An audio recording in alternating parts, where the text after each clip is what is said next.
Hello my dear students 9, 10th, 11th, 12th सभी class के students के लिए आज मैं हंसी मजाक और कॉमेडी से भरा हुआ, साथ में आपकी टेंशन को कम करते हुए, ये निबंध के जो विषय बड़े अटपटे होते हैं आप लोगों को बड़ी दिक्कत आती है। क्या दिक्कत आती है? दिक्कत ये आती है आप लोगों को कैसे पढ़े निबंध, इतने बड़े बड़े निबंध, इतने बड़े निबंध बड़े भारी लगते हैं। अरे नहीं लगते, मैं समझाऊंगा आपको चिंता क्यों करते हो, आपको मैं ही समझाऊंगा निबंध कैसे। देखिए यहाँ लिखा है जल संरक्षण संबंधित अन्य शीर्षक अदर रिलेटेड टाइटल्स, यानी जल संरक्षण और इसी से बंधे हुए रस्सी जैसे बांध दो और भी टाइटल होते हैं और भी शीर्षक हैं। क्या शीर्षक हैं? जल की महत्ता एक और शीर्षक है, इस शीर्षक से ही आए तो भी जल ही संरक्षण है। जल है तो कल है, अगर ऐसा सब्जेक्ट आए, ऐसा विषय आए तो भी आपका वही है। बिना पानी सब सून, बिन पानी सब सून, बिना पानी सब खाली, है ना, खाली खाली। जल जीवन का आधार है, ये भी एक टाइटल है। जल की महत्ता, जल है तो कल है, बिन पानी सब सून, जल जीवन का आधार है, जल ही जीवन है, जल ही जीवन है। ऐसा करके कुल 6 सब्जेक्ट बनते हैं, 6 टाइटल बनते हैं। निबंध एक ही है, टाइटल 6 होते हैं। अब किसी भी बोर्ड में, जैसे Haryana board, UP board, Rajasthan board, किसी बोर्ड में पूछ ले, सभी बोर्ड के लिए अच्छा है। चलिए देखते हैं। देखिए कविता लिखी, कितनी अच्छी कविता लिखी। ये कोटेशन कहलाता है, ये उद्धरण कहलाता है। किसी निबंध को और अच्छा, आकर्षक एवं अट्रैक्टिव बनाने के लिए जो कविता या कोटेशन डाले जाते हैं उनसे बहुत अच्छा काम होता है, अट्रैक्टिव हो जाता है। कौन हो जाता है अट्रैक्टिव? हेलो, कौन हो जाता है अट्रैक्टिव? निबंध अट्रैक्टिव हो जाता है ना। निबंध अट्रैक्टिव हो जाता है तो निबंध को अट्रैक्टिव बनाने के लिए हमें ये कविता का कोटेशन डालना चाहिए। क्यों डालना चाहिए? क्योंकि निबंध और अच्छा लगेगा, ब्यूटीफुल हो जाएगा निबंध, इससे मेकअप हो जाएगा निबंध का। चलिए, जल से जीवन, जल ही जीवन, जल से जीवन, जल ही जीवन, जल जीवन का दाता है, जल जीवन का दाता है। जल से जीवन, जल ही जीवन, जल जीवन का दाता है। जल संरक्षण कर ले मानव, जल ही भविष्य निर्माता है। वह कितनी अच्छी कविता का बात है, इतनी अच्छी कविता कही है। चलिए फिर हम विस्तृत रूपरेखा देखते हैं। रूपरेखा भी लिखना जरूरी है, इससे भी अट्रैक्टिव होता है निबंध। प्रस्तावना यानी निबंध का परिचय, निबंध के जो सब्जेक्ट है, टाइटल है, शीर्षक है, उसका परिचय देना ही प्रस्तावना होता है। ध्यान रखिएगा।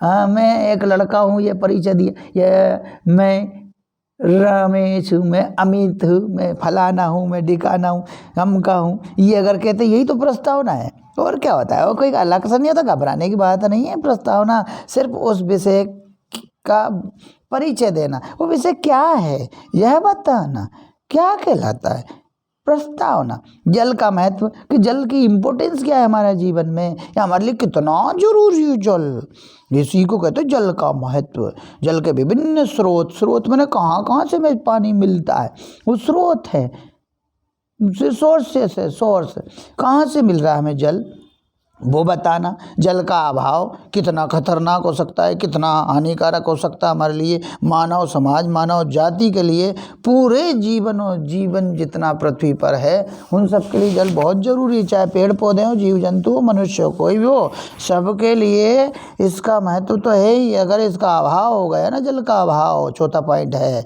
तो फिर सबका जीना दुभर हो जाएगा, मुश्किल हो जाएगा, बड़ा कठिन हो जाएगा।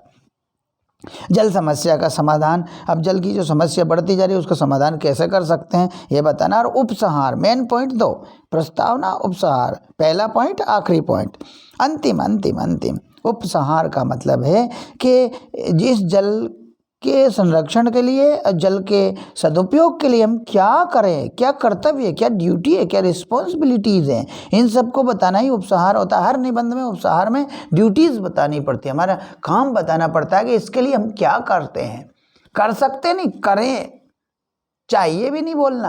ये तो कहते हैं ऐसा करना चाहिए, वैसा करना चाहिए, जल को बचाना चाहिए, जल को फालतू बर्बाद नहीं करना चाहिए। ऐसी बात है, करना तो चाहिए, तो उपदेश दे रहेगा नहीं। हमारी ड्यूटी क्या है, रिस्पॉन्सिबिलिटी क्या है, हमारा कर्तव्य क्या है, हमें क्या करना है, करना चाहिए नहीं, करना है, वही उपसंहार में होता है। चलिए शुरू करते हैं निबंध को। तो एक बार से फिर से हंस दीजिए, फिर से हंसी हो गई। चलिए ठीक है, कोई बात नहीं भी हंसे तो मैं हंसा दूंगा, नहीं हंसा तो बुरा मुंह कर लेना, है ना। प्रस्तावना, सृष्टि की रचना बिल्कुल जल, पृथ्वी, अग्नि, आकाश और वायु 5 तत्वों से हुई है। सृष्टि के जीव जंतुओं की चाहे पूरी सृष्टि भी की इन 5 आधारभूत 5 बुनियादी तत्वों से हुई, जिनको जल, पृथ्वी, अग्नि, आकाश और वायु, जल, पृथ्वी, अग्नि, आकाश और वायु इन 5 तत्वों से हुई है। जल इनमें महत्वपूर्ण स्थान रखता है। बिल्कुल सबसे ज़्यादा इम्पोर्टेंट अगर कोई है तो यह है जल। संसार के दैनिक जीवन, जीव जंतुओं के दैनिक जीवन, पेड़ पौधों के दैनिक जीवन में भी जल एक अत्यंत आवश्यक तत्व है। तो सृष्टि की रचना जल, पृथ्वी, अग्नि, आकाश और वायु 5 तत्वों से हुई है। जल इनमें से महत्वपूर्ण स्थान है, जल का इनमें महत्वपूर्ण स्थान है। संसार के दैनिक जीवन में भी जल एक आवश्यक तत्व है। संसार के दैनिक जीवन में जल एक आवश्यक तत्व है। अब जल का महत्व देखिए, जल कितना जरूरी है, उसी को कहते हैं महत्व। हमारे लिए, जीव जंतुओं के लिए, सबके लिए कितना जरूरी है। पशु पक्षियों के लिए, पेड़ पौधों के लिए, फसलों के लिए, वनस्पतियों के लिए, सबके लिए। पूरी पृथ्वी पर जितना जीवित संसार पाया जाता है, यहाँ तक कि अजीव अचेतन संसार पर भी, अचेतन तत्वों पर भी इसका प्रभाव होता है। तो जल का महत्व, ठीक है, महत्व माने जरूरी, कितना जरूरी है, क्यों जरूरी है। देखिए, पृथ्वी के जीव जंतुओं, बिल्कुल जीव जंतुओं जो चलते फिरते हैं, खाते पीते हैं, है ना, पशु पक्षियों, फसलों, वनस्पति, पेड़ पौधों आदि सभी के लिए जल अनिवार्य है। बिल्कुल है, जीव जंतुओं, पशु पक्षियों, फसलों, वनस्पतियों, पेड़ पौधों आदि सभी के लिए जल अनिवार्य है, आवश्यक है, बिल्कुल जरूरी, बहुत जरूरी, बहुत जरूरी, बहुत। बिना जल के इन सब का रह पाना संभव नहीं है। ये जीवित ही नहीं रहेंगे तो कहाँ से रह पाएंगे। पृथ्वी पूरी जल विहीन तो जीव जंतु, पेड़ पौधे, पशु पक्षियों विहीन हो जाएगी। इन सब से की कोई संख्या ही नहीं बचेगी, सब नष्ट हो जाएंगे, सब मर जाएंगे, है ना। तो बिना जल के इन सब का रह पाना संभव नहीं, बिल्कुल नहीं रह पाएंगे। जल से संसार में जीवंतता दिखाई देती है, यानी संसार अगर जीवित दिखाई देता है तो जल से ही दिखाई देता है। तो जल से संसार में जीवंतता माने जीवितपना, लाइवली दिखाई देता है, या दिखाई देती है जीवंतता। चारों ओर फैली हरियाली, फसलें, फूल, फल, है ना, चारों ओर फैली हरियाली, चारों ओर हमारे हरा हरा फैला है, हरे हरे पेड़ पौधे, हरे हरे घास, हरे हरे फसलें, सभी पहले ये चारों ओर फैली हरियाली, फसलें, फल फूल आदि सभी जल के कारण ही जीवित है। अगर जल नहीं है तो फल फूल, हरियाली सब कुछ नष्ट हो जाएगी, मर जाएगी। मानव तो बिना जल के जीवित ही नहीं रह सकता। अरे मानव तो और ज़्यादा जल को बर्बाद करता है, ज़्यादा उपयोग करता है। मतलब बर्बाद करने वाला ठीक है, लेकिन उपयोग सबसे ज़्यादा मानव करता है इस पृथ्वी पर। और जीव जंतु, पेड़ पौधे, पशु पक्षी कम उपयोग करते हैं जल का, लेकिन मानव कुछ ज़्यादा ही बर्बाद करता है जल को। इसलिए मानव को ही सबसे पहले सावधान हो जाना चाहिए और सदुपयोग करना चाहिए किसका, जल का। यहाँ मैंने उपदेश दिया भाई, अब उपसंहार में चाहिए नहीं बोलने वाला मैं। चलिए, मानव तो बिना जल के जीवित ही नहीं रह सकता, बिल्कुल नहीं रहेगा। अतः सृष्टि में जल विशेष महत्वपूर्ण है। अतः सृष्टि में क्या महत्वपूर्ण है, जल। कैसा महत्वपूर्ण है, विशेष। क्यों महत्वपूर्ण है, क्योंकि इसके बिना सृष्टि का संचालन ही नहीं होगा। सृष्टि खत्म होने पे आ जाएगी, केवल सूखी पृथ्वी बचेगी, क्या और कुछ नहीं बचेगा। रहीम लिखते हैं, तो रहीमदास जी जल का महत्व बताते हुए लिखते हैं, क्या लिखते हैं, तो एक और कोटेशन आ गया। पहले एक पढ़ा था हमने शुरू में निबंध के में, अब एक और कोटेशन, इससे निबंध और ज़्यादा अट्रैक्टिव हो गया, ब्यूटीफुल हो गया। क्या हो गया, रहीमन पानी राखिए बिन पानी सब सून, रहीमन पानी राखिए बिन पानी सब सून, रहीमन पानी राखिए बिन पानी सब सून, पानी गए ना उभरे मोती माना चून। चून माने आटा चूना दोनों, है ना। जल के विभिन्न स्रोत, जल कहाँ कहाँ से हमें प्राप्त होता है वो स्रोतों को बताना, है ना। जल कहाँ कहाँ से हमें प्राप्त होता है वो स्रोतों को बताना, ये तो हमने पढ़ ही लिया, ठीक है। तो स्रोत क्या क्या है जल के, देख लीजिए। तो यहाँ पे लिखा है जल प्राप्त करने के कई स्रोत हैं, रिसोर्सेस हैं, सोर्स हैं, सॉरी रिसोर्स नहीं, रिसोर्स तो जल खुद है, लेकिन ये जल मिलता कहाँ से, तो रिसोर्स जहाँ से मिलता है उसको सोर्स बोलेंगे।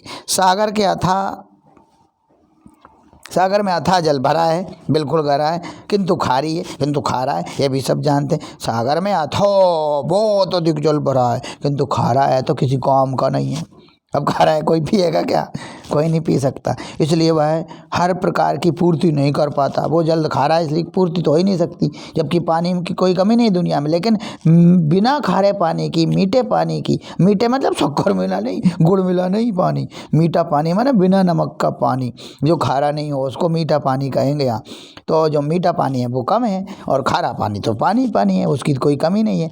पानी का मूल स्रोत वर्षा है, मीठे पानी का है ना, मीठा पानी मतलब बिना नमक के पानी का स्रोत वर्षा है। वर्षा का पानी नदियों, तालाबों, जलाशयों में एकत्रित होकर जल की पूर्ति करता रहता है, क्योंकि ये मीठा हो जाता है ना। क्योंकि सागर में जब पानी भाप बनता है, नमक नमक नीचे कह देता है पानी, ए भाप कहते ये नमक तू नीचे रहे, हम जा रहे ऊपर मीठे बन गए, तू नमक नमक खारा खारा नीचे रह जा। वो नीचे रह जाता है, पानी मीठा वाला पानी भाप बन के ऊपर चला जाता है, वही वर्षा के रूप में नीचे गिर जाता है। वर्षा का पानी नदियों, तालाबों, जलाशयों में एकत्रित होकर जल की पूर्ति करता रहता है। इसके अतिरिक्त पहाड़ों पर जमने वाली बर्फ पिघलकर जल के रूप में भी मीठे पानी की पूर्ति करती, जो नदियों के रूप में बहता है।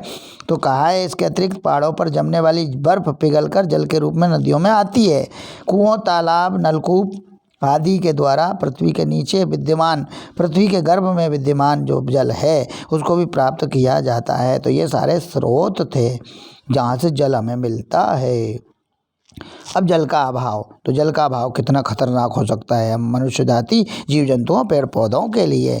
विगत वर्षों में जल की निरंतर कमी हो रही है, बिल्कुल हो रही है। हाँ भाई, सब जानते हैं, आप बच्चे भी जानते हैं कि जल की कमी हो रही निरंतर। विगत वर्षों में वर्षा कम हो रही है, बिल्कुल हो रही है, जिससे धरती पर जल स्तर गिर रहा है। कौन सा नीचे, जमीन के नीचे का भी, जमीन के ऊपर का भी, दोनों जल स्तर नीचे गिर रहे हैं, जिससे धरती का जल स्तर गिर रहा है। क्यों गिर रहा है? वर्षा कम हो रही है। जल की समस्या भारत में ही नहीं, पूरे संसार में विकट समस्या बन रही है। तो जल की समस्या भारत में ही नहीं, संसार भर में हो रही है जल की समस्या। कुछ स्थानों पर तो जल के लिए त्राही त्राही मची है। हाँ, जिधर देखो हाहाकार मचा है, त्राही त्राही मची है। किसके लिए? कुछ स्थान तो पृथ्वी पर, इस धरती पर ऐसे हैं जहाँ त्राही त्राही मची है, जल के लिए लड़ाई झगड़े हो रहे हैं। कुछ लोगों का मानना है कि संसार का तीसरा विश्व युद्ध पानी के लिए ही होगा। अगर पानी कम पड़ गया ना तो देशों में लड़ाइयाँ हो जाएंगी और देशों आपस में, पूरे देश लड़ जाएंगे। तीसरा विश्व युद्ध, यानी दुनिया के सारे देशों के बीच में युद्ध हो तो उसको विश्व युद्ध कहेंगे, हो सकता है। अब आए जल समस्या का समाधान। जल समस्या का समाधान यानी सॉल्यूशन, प्रॉब्लम की सॉल्यूशन निकालो, हल निकालो समस्या का। तो जल की कमी को देखते हुए यह आवश्यक है कि, क्या है कि जल की समस्या का समाधान करना जल की कमी को देखते हुए यह आवश्यक है, बहुत ज़रूरी है। क्या ज़रूरी है? यह ज़रूरी है कि हम जल का पूरी तरह सदुपयोग करें। जल की कमी को देखते हुए यह आवश्यक, अनिवार्य हो गया है कि हम मनुष्य जल का पूरी तरह से सदुपयोग करें, दुरुपयोग ना करें। वर्षा के समय जो पानी नालों, नदियों द्वारा बहाकर समुद्र में पहुंचा दिया जाता है ना, उसको थोड़ा इकट्ठा करके उपयोग में लाएं। उस बहते हुए पानी को फालतू ना बहने दें, उसको इकट्ठा करें। छोटे छोटे बड़े तालाब बनाएं, डैम बनाएं और उस पानी को इकट्ठा करें, फिर उपयोग में लें। और उपयोग में तो लें लेकिन सदुपयोग करें। वर्षा काल में पानी को पृथ्वी के नीचे पहुंचाने का कुछ इंतजाम किया जाए, पहुंचाया जाए तो जल स्तर ऊपर आएगा, तो कुओं का, नलकूपों का जल स्तर ऊपर बढ़ जाएगा। इसलिए इस समस्या के प्रति सजग रहना, जागरूक रहना आवश्यक है अब मनुष्य जाति के लिए कि ये जल समस्या है, जल की समस्या है, इसका समाधान करने के प्रति सजग और जागरूक रहना आवश्यक है और आवश्यक होगा आगे आने वाली पीढ़ी के लिए। अब आता है नेक्स्ट पॉइंट, लास्ट पॉइंट, उपसंहार। उपसंहार में है चाहिए मत उपयोग करना। इसमें कहा कि हमारी ड्यूटी क्या है, कर्तव्य क्या है, जल को बचाने के लिए, जल का संरक्षण करने के लिए, जल का सदुपयोग करने के लिए क्या आवश्यक है, क्या कर्तव्य है, क्या रिस्पॉन्सिबिलिटी, क्या ड्यूटी है, वो बताना है उपसंहार में। यदि समय रहते जल संरक्षण की ओर ध्यान न दिया गया तो संसार का विनाश हो जाएगा। यदि समय रहते जल संरक्षण की ओर ध्यान न दिया गया तो संसार का विनाश हो जाएगा, बिल्कुल हो जाएगा। जल के बिना किसी का भी जीवित रहना संभव नहीं है। जल के बिना कोई जीवित नहीं रह सकता, किसी का जीवित रहना संभव नहीं है। जल के विनाश अवश्यंभावी है, जल का विनाश अवश्यंभावी है। अगर हो गया तो गड़बड़ हो जाएगी। सत्य है कि जल ही जीवन है, बिल्कुल सत्य है। जल के बिना सब कुछ अधूरा है। जल है तो कल है, जल है तो जीवन है, जल नहीं है तो जीवन भी नहीं है। इसलिए यह सत्य है कि जल ही जीवन है। इसलिए जल की पूर्ति आवश्यक है, इसलिए जल की पूर्ति आवश्यक है। अब आगे की लास्ट लाइनें लिखी हैं, अतः अब समय आ गया है कि बिना अधिक विलंब किए, बिना देरी किए हुए, बिना विलंब किए, देरी किए, मानव मात्र को जल के अपव्यय को रोकने के साथ साथ, जल के फालतू खर्च को रोकने, अपव्यय मतलब फालतू खर्च को रोकने के साथ साथ संरक्षण हेतु प्रभावी उपाय करने चाहिए। अन्यथा जल नहीं बचेगा तो हम कहाँ से बचेंगे। इसलिए वो प्रभावी उपाय करने हैं, तभी हमारी आने वाली पीढ़ियों का भविष्य सुरक्षित हो सकेगा। यह सलाह नहीं है, चेतावनी है, चेतावनी चेतावनी कि इसको मानिए और जल का अपव्यय बचाइए और जल का दुरुपयोग मत कीजिए, जल का सदुपयोग कीजिए और जल का संरक्षण भी कीजिए। ये हमारी ड्यूटी है, हमारी भी है, हमारे पूरे समाज की है, सरकार की, सबकी ड्यूटी है कि हम जल को अपव्यय से बचाएं, जल का संरक्षण करें, जल का सदुपयोग करें। यही था आपका कौन सा निबंध, जल ही जीवन है। तो धन्यवाद। इस वीडियो को अवश्य देखिएगा देखिए।